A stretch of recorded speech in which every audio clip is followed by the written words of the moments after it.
ବାଲେଶ୍ୱର ସହରର ବିଶିଷ୍ଟ ରେଡିଓଲୋଜିକ୍ ବିଶେଷଜ୍ଞ ଡାକ୍ତର ଅମିତାଭ ଗିରିଙ୍କର ମାତା ତଥା ସୁନାମଧନ୍ୟ ଚିକିତ୍ସକ ଡାକ୍ତର ବିଜୟ କୁମାର ଗିରିଙ୍କର ଧର୍ମପତ୍ନୀ ପ୍ରତିମା ଗିରିଙ୍କର ସୋମବାର ରାତି 8:30 ସମୟରେ ପରଲୋକ ଘଟିଛି।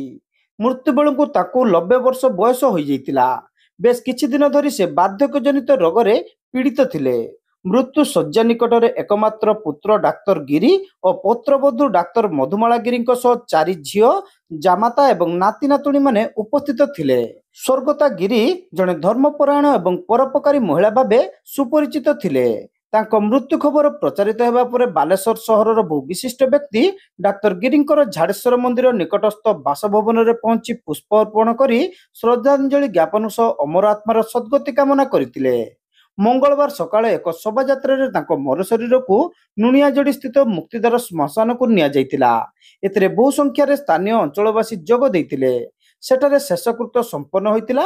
ପୁତ୍ର ଡାକ୍ତର ଗିରି ମୁଖ୍ୟାଗ୍ନି ଦେଇଥିଲେ।